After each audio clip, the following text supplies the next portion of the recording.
The invitation came late. Not late enough to be an accident, but late enough to send a message. My brother's engagement party was being held at one of the most expensive hotels in the city, crystal chandeliers, valet parking, a guest list curated to impress. When my phone buzzed with the invitation, I stared at it for a long moment before responding. "You can come if you want," my brother had written. "It'll be a big event." That sentence carried weight. Not warmth. Not excitement. Just obligation. I replied with a simple sure. "I'll be there." I didn't tell anyone else. I didn't ask questions. I didn't need to. By the time the evening arrived, I already knew what kind of night it would be. The lobby glowed with polished marble and soft gold lighting. People moved in confident clusters, men in tailored suits, women in dresses that whispered money without ever saying the word. Laughter bounced easily off the walls. I walked in alone. Heads turned. Some curious. Some dismissive. Some already judging. I hadn't seen most of these people in years. Family friends. Distant relatives. Colleagues of my brother and his fiancée. People who knew of me, but not about me. That distinction mattered more than they realized. At the entrance to the ballroom, I paused briefly to take it all in. The decor was immaculate. White roses. Glass tables. A live quartet playing something soft and forgettable. And then I heard it. A whisper. Not meant for me. Not loud enough to be confrontational. Just loud enough to be cruel.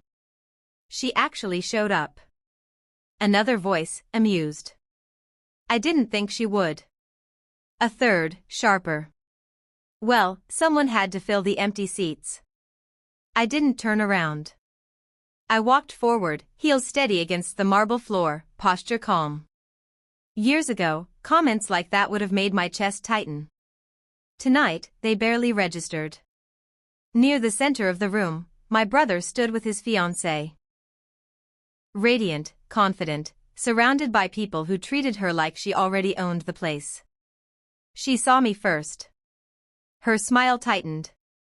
She leaned toward my brother and said something under her breath. I didn't hear the words, but I saw the reaction. His eyes flicked toward me, then away, like I was something mildly embarrassing he hoped would go unnoticed. She laughed softly. Then she said it. "The country girl is here." She didn't know I heard her. Or maybe she did, and simply didn't care. A few people nearby chuckled. Not openly. Politely. As if mocking someone quietly made it acceptable. I met her eyes across the room. She looked away first. I made my way toward the bar and ordered a drink. The bartender was professional, neutral, one of the few people in the room who hadn't already decided who I was. As I waited, snippets of conversation drifted past me. "Does she even work anymore? I heard she never really made it. She's always been quiet." Quiet. People often mistake silence for insignificance. The fiancé's family arrived shortly after, a group that moved like they belonged anywhere they went. They were greeted warmly, ushered toward the best tables, introduced to everyone who mattered. I watched them carefully. Not with envy. With recognition. Because I knew that hotel. Not just the layout, but the contracts, the ownership structure, the quiet agreements that kept everything running smoothly. I knew who signed the checks. And more importantly, I knew who didn't. When the speeches began, my brother took the microphone first. He talked about love, about support, about building something together. His voice was steady, confident. He didn't look at me once. His fiancée followed. Her speech was charming, rehearsed, perfectly calibrated to earn applause. She thanked her parents, her friends, her future. She didn't thank everyone. As applause filled the room, she scanned the crowd again, and her eyes landed on me. Just for a second. Her smile returned. Satisfied. She thought this was her night. She thought she knew where everyone stood. And that was the problem. Because by the end of the evening, no one in that room would be smiling at me anymore. They wouldn't even look at me. Dinner was served shortly after the speeches. Crystal plates, carefully arranged portions, waiters moving in perfect sync. Everything about the evening was designed to look effortless. That kind of effort costs money. Real money. I took my seat at one of the outer tables. Not the worst spot. Not the best. The kind of place you put someone when you don't want them gone, but don't want them seen either. Across the room, the bride's family occupied the center tables. They laughed loudly, clinked glasses, spoke with the confidence of people used to being listened to. Her father sat at the head, holding court, telling a story about how difficult it was to book the venue. They were almost fully booked, he said, shaking his head. Took some convincing. But money talks. A few people chuckled. I took a slow sip of my drink. The truth was, the hotel hadn't been difficult at all. The booking had gone through in less than an hour. No negotiations. No convincing. Because the decision hadn't been about money. It had been about permission.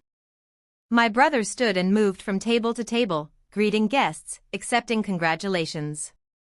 When he reached mine, he hesitated.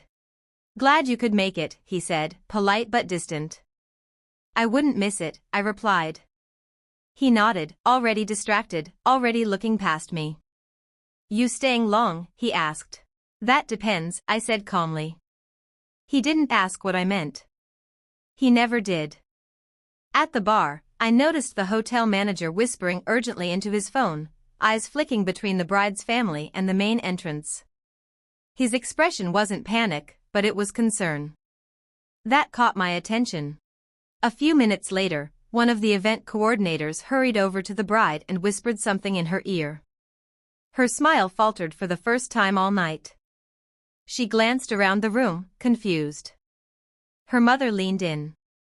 They exchanged quick, tense words. Music continued. Guests laughed. No one else noticed. Yet. I finished my drink and stood. I wasn't rushing. I wasn't dramatic. I walked calmly toward the front desk area, heels steady, posture relaxed.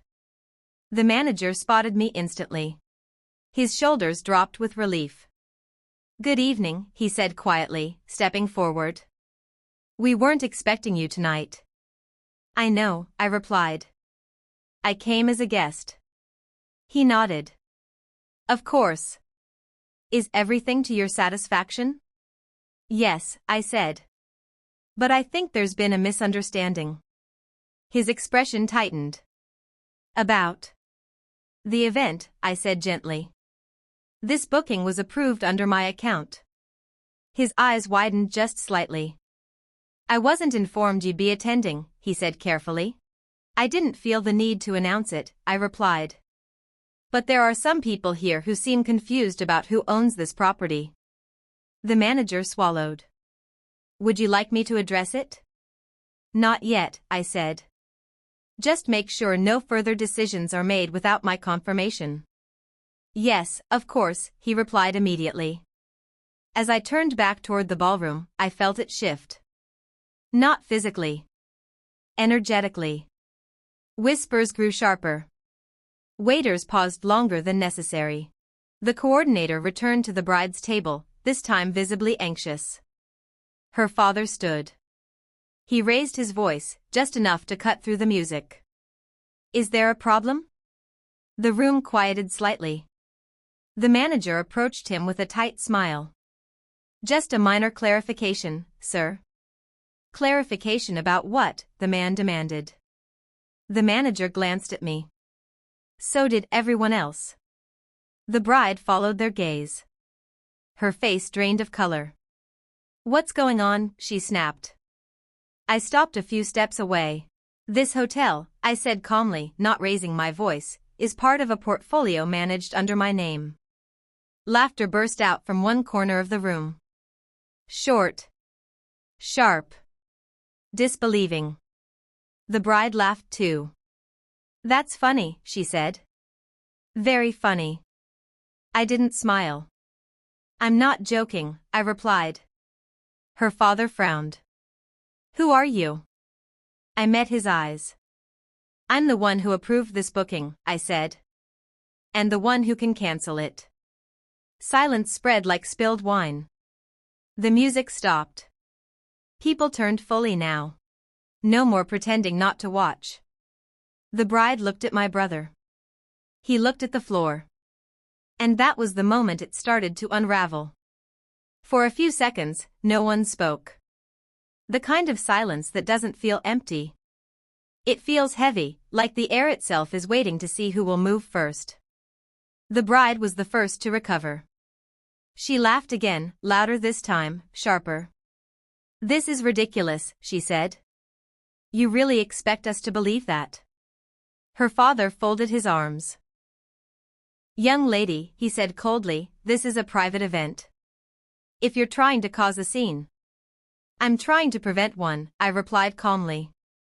I reached into my bag and pulled out my phone. No rush. No drama. Just one smooth motion. The hotel manager was still standing nearby, frozen in place, eyes flicking between us like he was watching two trains on the same track. Sir, I said, looking at him, could you confirm something for me? Yes, he said immediately. Who holds the controlling interest in this property? He hesitated just long enough for everyone to feel it, then cleared his throat. The hotel is owned by a holding company, he said carefully. And that company is represented by her. Every eye in the room snapped back to me. The bride's smile vanished completely. Her mother whispered, "What did he just say?" "That's not possible," the bride said. "You said your family handled everything." Her father turned to her sharply. "What is he talking about?" My brother finally looked up. His face was pale. He knew. Not everything, but enough. This isn't funny," he said, voice low. "Why didn't you tell me?" "Because you never asked," I replied. "You decided who I was years ago." The bride took a step back. "You're lying," she said, but there was no conviction left in her voice. I opened a document on my phone and held it out, not to her, but to her father. "The booking contract," I said. "And the ownership verification. You're welcome to read it." He took the phone reluctantly. As his eyes scanned the screen, his posture changed. The confidence drained from his shoulders. His jaw tightened. He looked up slowly. "Is this true?" The manager nodded. "Yes, sir." The bride turned to my brother. "You knew about this?" He shook his head weakly. I didn't think it mattered." "It mattered," I said quietly. The room was completely silent now. No clinking glasses. No background music. Even the waiters had stopped moving. "I'm not here to embarrass anyone," I continued. "I came as your sister. As a guest." The bride laughed again, but this time it cracked. "Then why say anything at all?" I met her eyes. "Because you whispered about me. Because you laughed. Because you thought it was safe to humiliate someone you believed was beneath you." Her father handed the phone back to me without a word. He straightened his jacket and looked around the room. "We'll take a moment," he said stiffly. People avoided his gaze. The bride stood frozen, face flushed, unable to meet anyone's eyes. My brother finally stepped closer. "You didn't have to do this," he said quietly. "I didn't," I replied. "You did. All of you. Long before tonight." I turned to the manager. "Please continue the event," I said. "No changes necessary." He nodded quickly. "Of course." As I walked back toward my table, people moved out of my way without realizing it. No smiles. No whispers. Just lowered eyes. The bride didn't speak again that night. Her family stayed silent. The laughter never returned. Conversations stayed low, careful, restrained. And when the evening ended, no one said goodbye to me. They didn't know how. Because when people mock you thinking you have no power, and then discover you had it all along, they don't look at you anymore. They look away.